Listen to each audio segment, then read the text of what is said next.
Merci pour ce grand héritage qui est l'amour. Nous te promettons de rester unis avec le concours de l'imam, car nous formons désormais une grande famille de l'au-delà. De l'au-delà, tu nous verras et tu seras très fier de nous. Repose en paix. Papa, nous nous reverrons à la présence de notre Père Céleste. Que Dieu soit avec toi.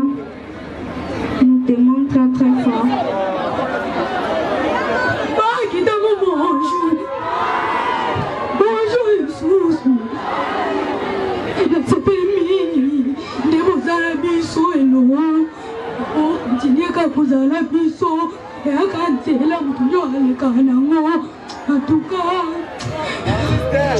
On acclame très très fort.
Bienvenue à vous, chers téléspectateurs, chers internautes, les amis de Bongana Media et de Préli TV.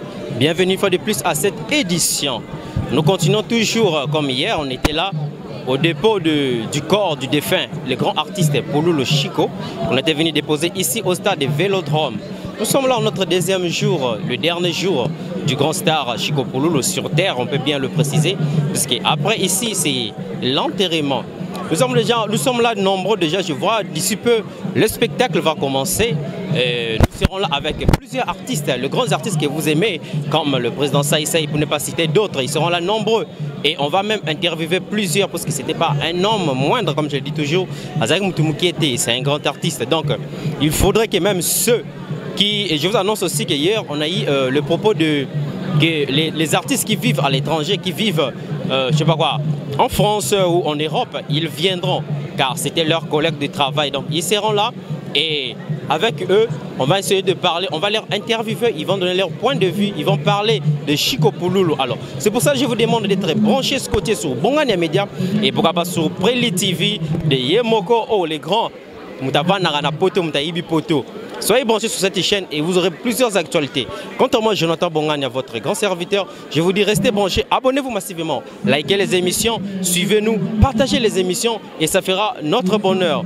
Et je vous dis que d'ici peu, les spectacles vont commencer, toutes choses vont se passer. Après, on sera là pour parler de la fin de cette édition. Mais quant à moi, je vous dis restez branchés scotchés et à très bientôt. Merci beaucoup.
Ok.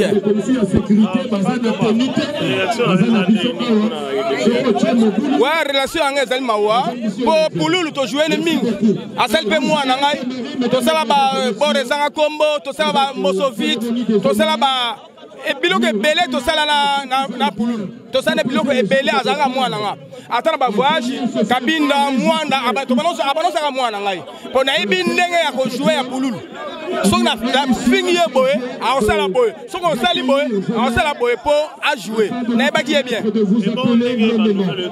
réseaux sociaux qu'il paraît que bah tchela qui est ce qui poison et pas ndeko ça tout le monde va réaction ebele na internet on va réagir nini biloko wana ngana ndimi yango te biloko wana saso muta kufi makambo comme ebele ata lelo so kufi makambo yaka ebele o bato basaki bo biloko wana ngana yango te soko ezali wana nzambe mutatinda ki ça va soko peza boy oh wana ngai pena na koti kuna te na ebi mamona te na ebi yango te le congolais no so Hollanda ouais na pesa ba me connaître ba famille yo so ba Hollanda biso ba fanatique na biso bana poto banani batu nyosho na ba me condoléances ka so sanga ba pardon pa bande na biso pe na poto o basaki loko ba o batu mo ko na biso baza ba papa na biso baza ba mama biso baza ba leki na biso ba bande na biso tokoza mabe na bango te balimisa moni mama to salaki yango tozo sala pona ngoluka kokunda pe moninga na biso donc balimisa biso merci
Excellence, c'est Ramutombo.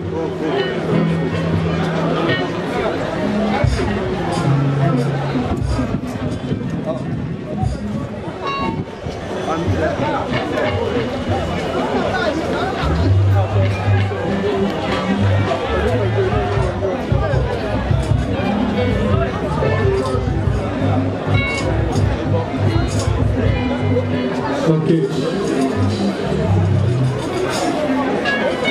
En attendant que les artistes ne prennent,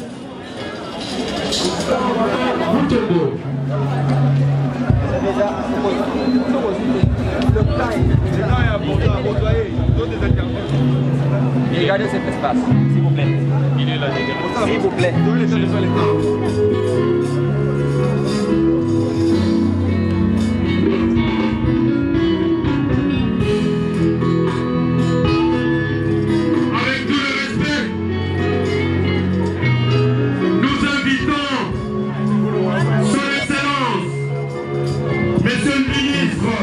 Délégué à la défense nationale.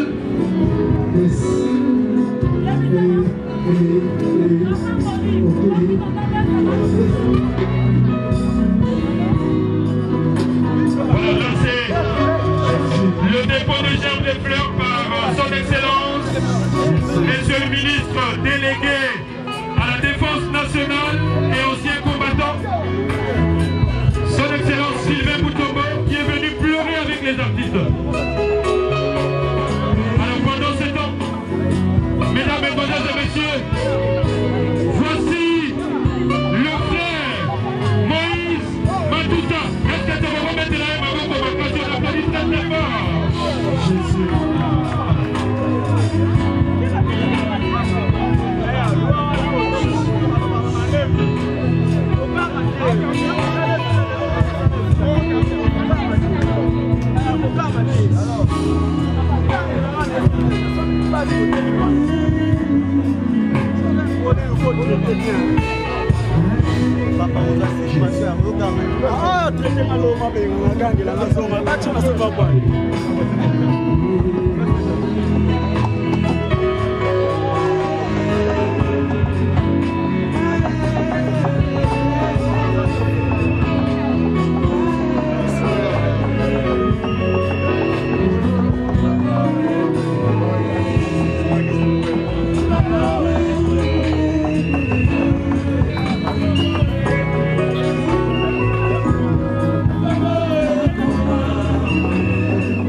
Ni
On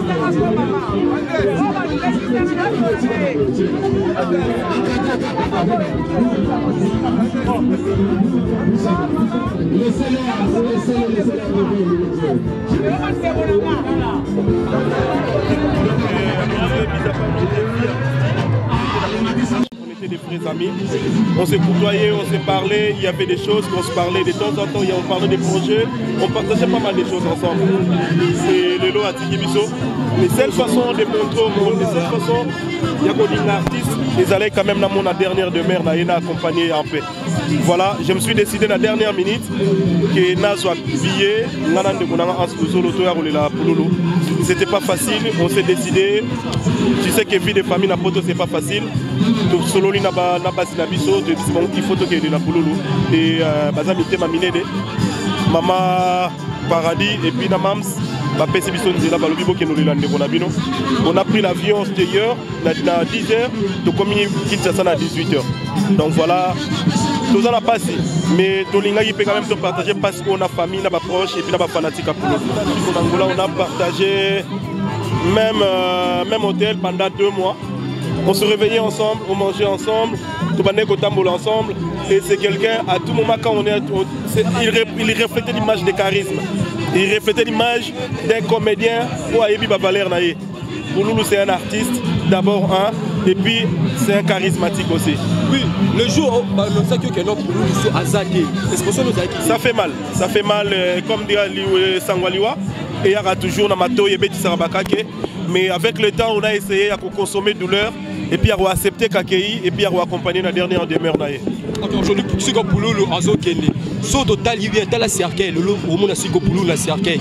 Conseil ni nos copains ça l'artiste, la pino artiste au boutical. Aimons-nous réellement vivants. C'est tout. Ok, merci.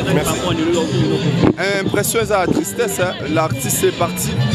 Donc on est venu presque de la frère, donc je pense que Makamu Moussousou, to solo langa après, mais to ye karato to lela. Na ba collègue nous sont des bakoufeli donc voilà. Quand vous ça matanga depuis la police ça fait toujours mal so koufeli mutumo là très important pour nayo et surtout au vivant trop to van ensemble. Donc to ana ba sentiment ya tristesse to na mawa. Yango mo to longwe banda poto to ye poto yo lela frère. Souvenir au bureau de le souvenir deux ans pas nous. Maramwana musuto solo langa après. Ba souvenir maramuno to solo lango a bien posé calme to kenena ko kundandeko. Après les autres vont parler après. Ouais, c'est moi qui vous remercie. C'est juste une dernière question.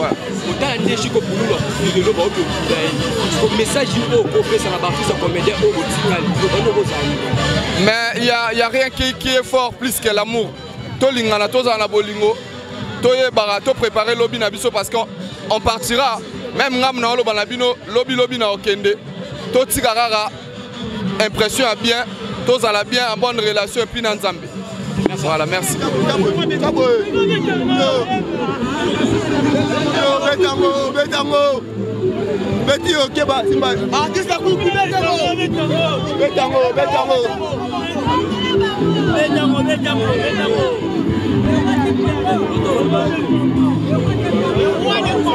Tole la rande, tole la monstre da. Pour nous, la zalende, on a biso dans tole les gars. Ça s'appelle Magas Papa, il y a présence na yo, on est habité. Et là, on n'y oyo, nous la marque yo, na moni na bino artistique. C'est belé, si on a rolo, bango, des avres me belé. Ça va me belé. Mais si fait un mort, ça la biso plaisir. Et tout, nande aya ba tournage nga tongo, aya ba déclarer l'hôtel ali à terrain. La guerre on a tiqué la carabia, kui ko tika no musika te. Donc ça est belé. Souvenir ni amala. Car on a vu c'est belé. Merci beaucoup. Si na joueur, on a joué kui no tcha blo mato était na scène, ba chaîne tes japonais. On a un peu dernière fois on a mis mon botako beta ba. Dans un bena frère, azaki de. Par rapport à moral, par rapport à attaque et frère, mais ba douleur est ali. Merci beaucoup. Il peut y avoir peut-être quelques débordements inhérents à toute organisation humaine. Même à l'église, il y a toujours eu quelques dérapages. Mais le plus important, c'est que au finish, les choses se déroulent très bien. La cérémonie des hommages qui avait commencé hier et que ça puisse se terminer aujourd'hui, sans bagarre, sans intempéries, c'est le plus important. Les autres petites choses, les à côté, ça, moi en tant que professionnel, je ne peux pas donner place à ça. Mais vous êtes témoin que non, jusque-là, tout se passe bien. On est en train d'observer. Merci, mais aujourd'hui, vous pouvez classer Chico Pouloulou à quel rang? Qu'est-ce que vous voulez qu'il soit? Qu'est-ce que tu entends par rang? C'est un artiste. C'est un artiste qui est sorti jeune et il a imprimé sa marque, qui a fait école. Et voilà, il va, à travers ses œuvres, il va rester à jamais gravé dans les mémoires collectives. Voilà. Merci.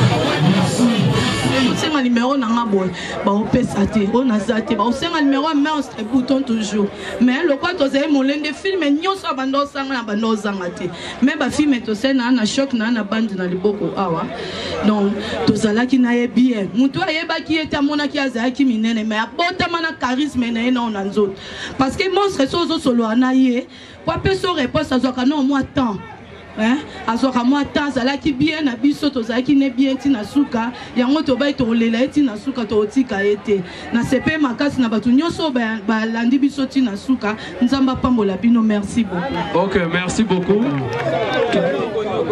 Merci la parole. Mwana na ngai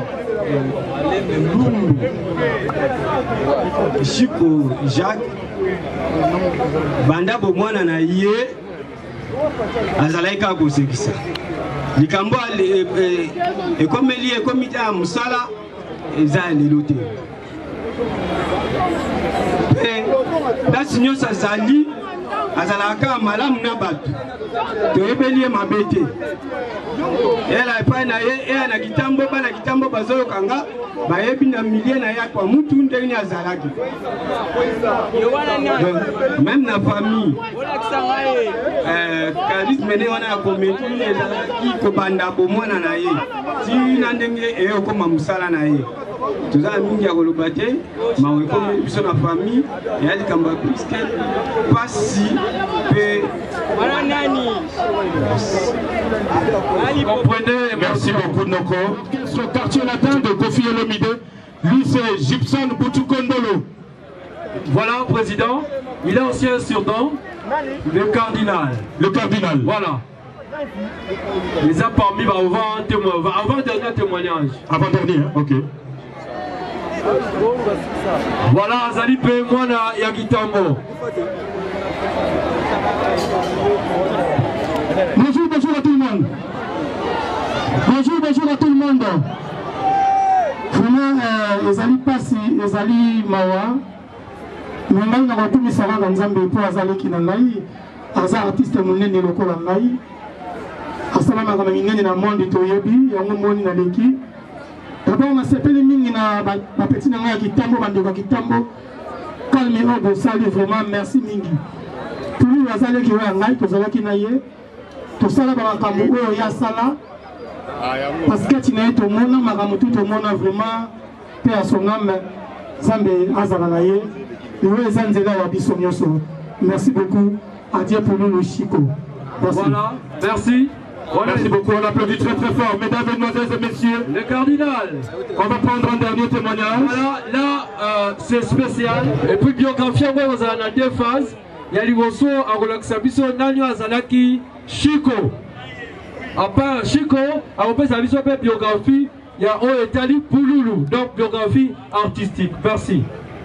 Bonjour à tous. Ndeko Oyo Toye Kolela Lelo. Kombo Naye, Oyo Babotela Ye, Ezali Lumbu Jacques. Tomesana Kikobenga Ye Chico Pouloulou. Ye Abotami na Kinshasa le 22 février 1980. Atangi bongo na Institut technique de Makala, kuna wapi pa yazwaki pe diplôme d'état. Azali mwana ya papa Makiadi Jacques na mama Maïmona Henriette.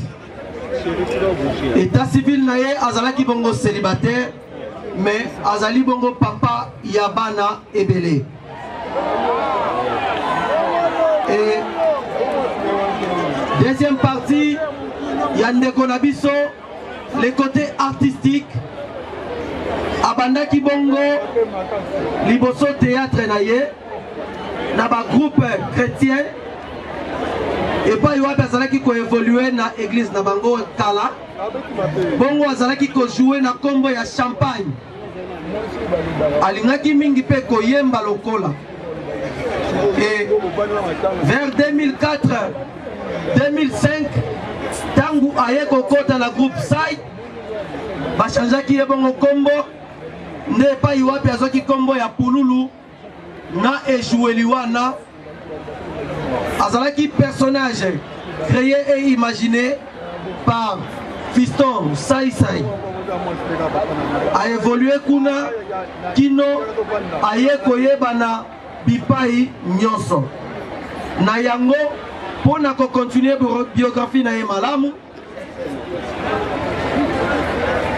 tokobenga mwana na ye bana na ye mibale plutôt à la personne ya Chanel Lumbu oyo akosala discours à l'intention de son père décédé, ainsi que Jessie Lumbu qui va interpréter bel et bien son père. Jessie qui va faire pour nous les Pouloulou qu'on connaît tous et qu'on est venu pleurer ce matin. Merci Tobengi Bana Mibale. Pendant que Bazali Koya Betela Bana Oyo Maboko, ce n'est pas facile. Nous saluons aussi la présence de Papa Paul Fikipo, FBT Misalande Kazinjo. Merci pour les soutiens. Merci pour tout ce que vous faites pour nous les artistes. Et Tokobanda na Channel, TV Channel.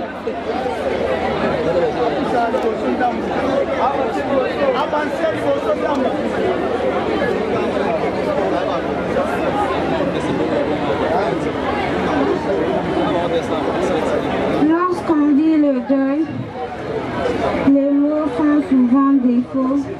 Silence s'il vous plaît, moi Nazolo Banassé. Évitez ma kelele, Toyo Kamwana. C'est un moment plein d'émotion. Moi là, à Koufeli papa, mais on peut sa discours quand même.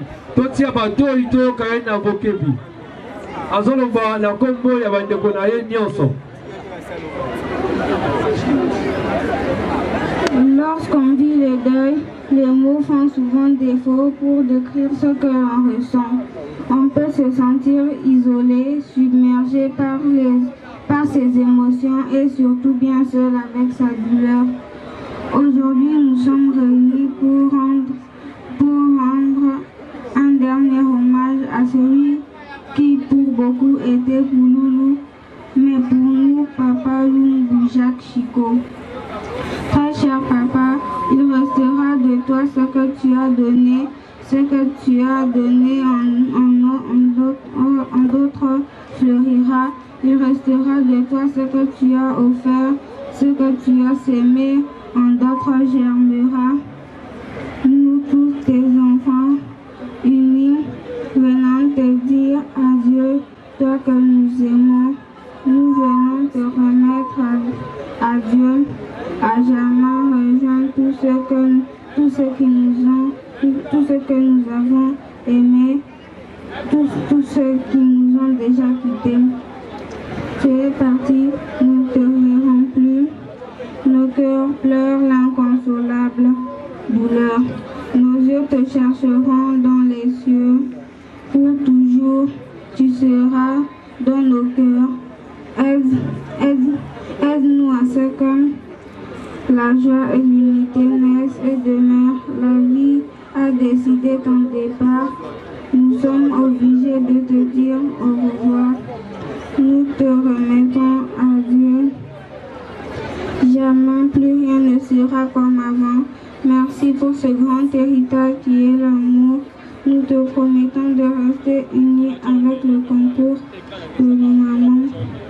Car nous formons désormais une grande famille de l'au-delà. De l'au-delà, tu nous verras et tu seras très fier de nous. Repose en paix.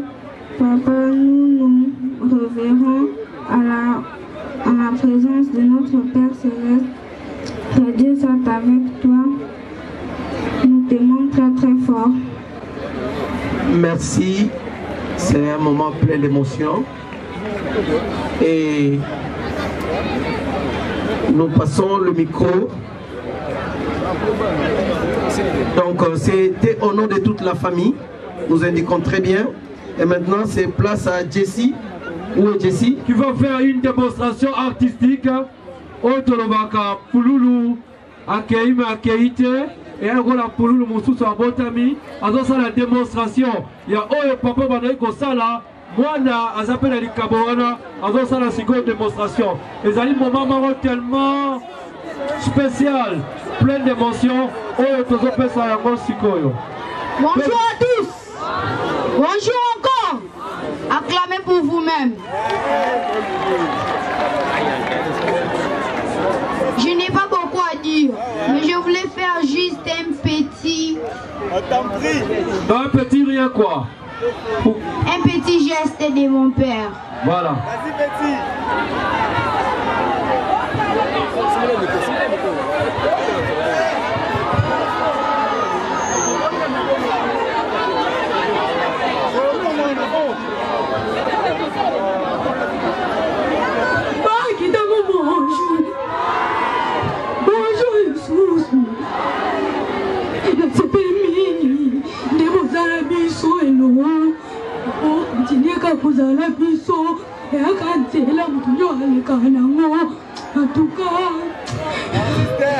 On acclame très très fort. Voilà, c'était une façon de pleurer à son tour son père. Allez, papa naé artistiquement. Voilà. Voilà, comme qui dirait, quand l'art se transmet de père en fils, voilà le résultat.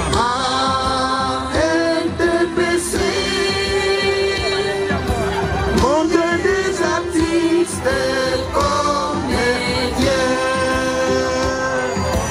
à NTPC,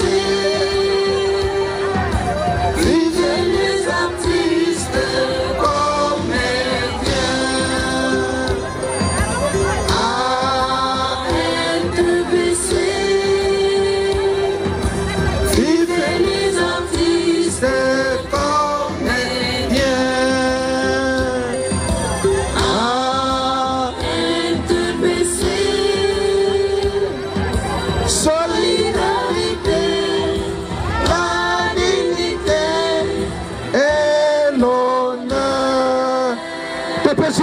Merci. Maboko Ponabiso, s'il vous plaît. Merci. On peut descendre. Voilà. Alors, merci de notre ville-province qui est venu pleurer avec nous.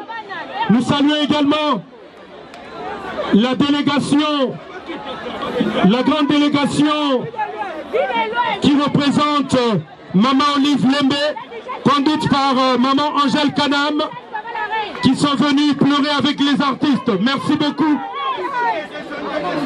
Nous remercions la présence des honorables députés qui sont venus pleurer avec nous.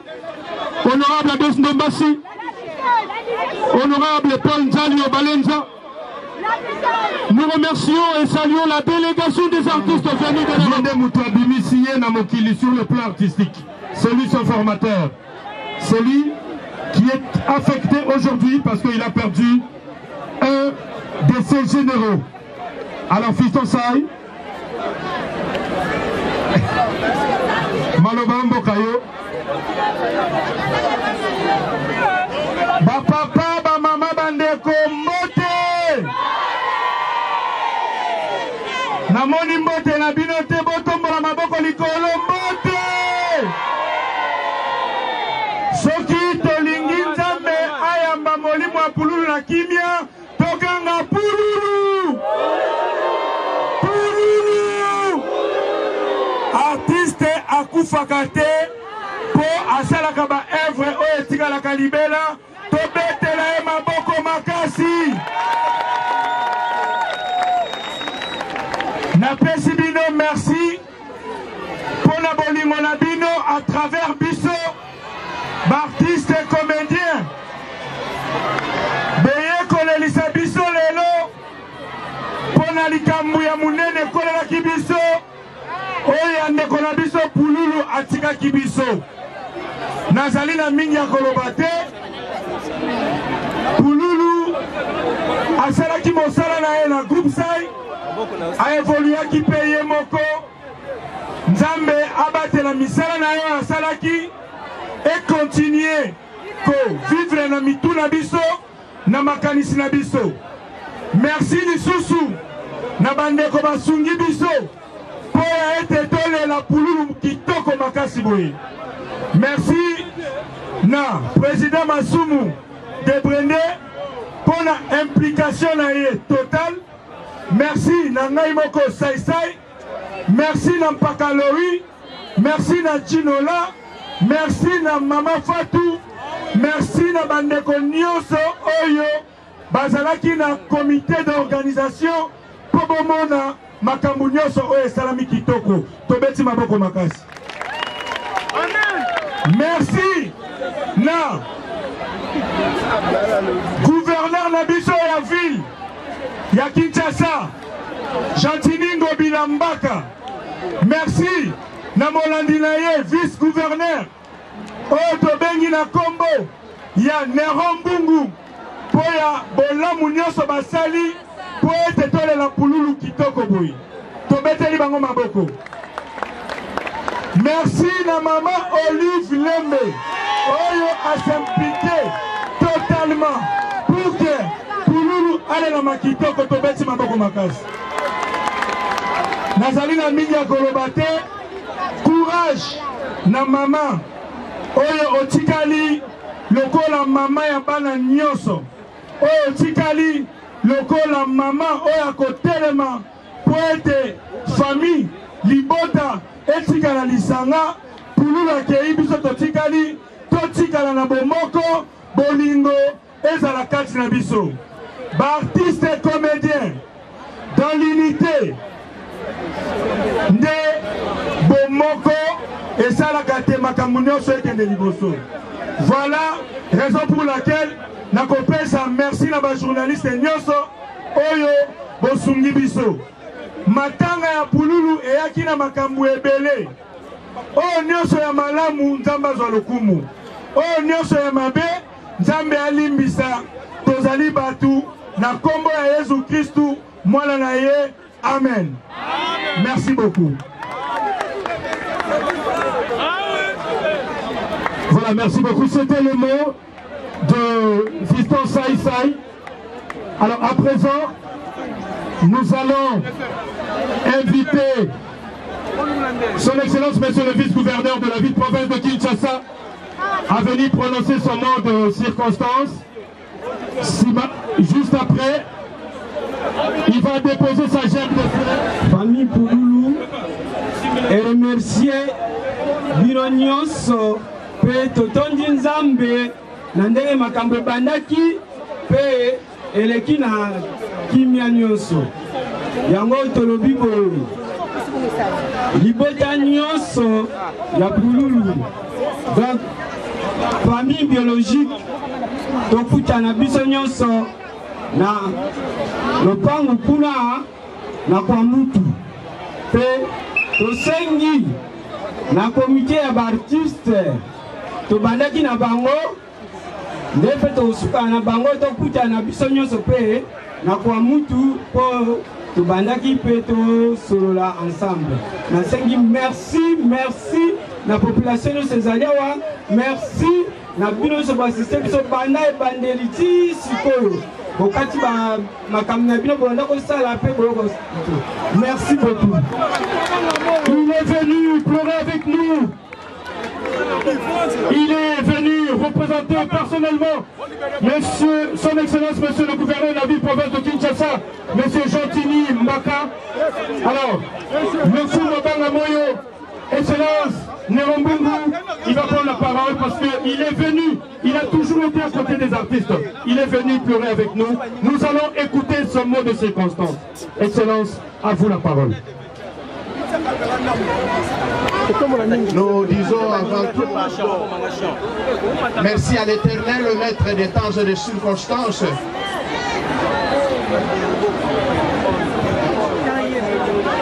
Maître des temps et des circonstances, parce que la parole de Dieu déclare, nous devons lui glorifier et lui rendre des honneurs. Au nom du président de la République, au nom de son Excellence, Monsieur le gouverneur de la ville-province de Kinshasa, Monsieur Ngobila Mbaka Jean-Tini, au nom de tous les Kinoises et Kinoises au milieu propre, nous profitons de cette opportunité pour d'abord présenter nos condoléances le plus attristées à la famille biologique de notre grand artiste Pouloulou, ainsi qu'à tous les artistes de la République démocratique du Congo en général et ceux de Kinshasa en particulier, nos condoléances le plus attristées. Dieu a donné et Dieu a repris, nous lui disons merci, que son nom soit glorifié. Na kombo ya Papa Mokonzi ya Mboka Félix Antoine Tshisekedi Tshilombo, pe na kombo ya Ngobila Mbaka Jean-Tini, gouverneur de la ville-province de Kinshasa, pe na kombo ya Bakinois, pe Bakinoise nyonso pe peuple congolais, de profiter na passage oyo pour présenter ma condoléance na famille ya artiste comédien nyonso ya République démocratique du Congo en général et en particulier ba artiste comédien nyonso ya Kinshasa na ndenge touti ko perdre grand artiste Pouloulou. Bible lobeli biso na ba circonstances nyonso tozongisaka matondi epai ya Nzambe. Ye mutu apesaki biso Pouloulou azwi ye, toza na ntango ya kopesa ye to kotuna ye mituna te, pamba te ntango apesaki biso ye atunaki moko na biso awa te, mpe ntango azwi ye aza na ntina kotuna mutu te. Bongo tolobi kombo na ye ekumisama, mpe tosambeli epai ya Nzambe kobanda lobi azokoba kobatela biso mpe abatela délégation nyonso oyo ekonde kotika artiste na biso Pouloulou na dernier demeure na ye, mpe kozonga mpe manifestation nyonso totiki na maboko ya Nzambe. Bongo courage na baartiste, courage na baartiste, courage na baartiste, tika Nzambe apambola biso nyonso na kombo na Yesu. Merci. Ça sera juste. Voilà, là nous invitons maman. Voilà. Il a déjà déposé. Le protocole, Oyazali, la fleur, Jean de fleur, l'honorable Paul Valienza a s'apprêté déjà. Voilà.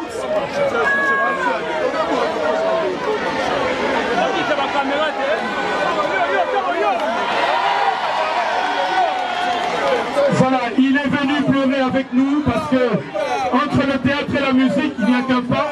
Yango Ayekolela, Nabiso et Longo. Merci beaucoup, Bill Clinton. Le temps, pour ce qu'on a battu, on a fleur, il y a peu la fleur, on a eu pour Tikango.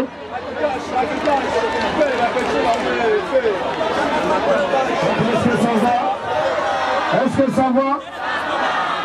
balobi moto ayebi kovivre alelaka na bato baza kolela bato oyo bayebi pululu bayebi ke na travaya na ye.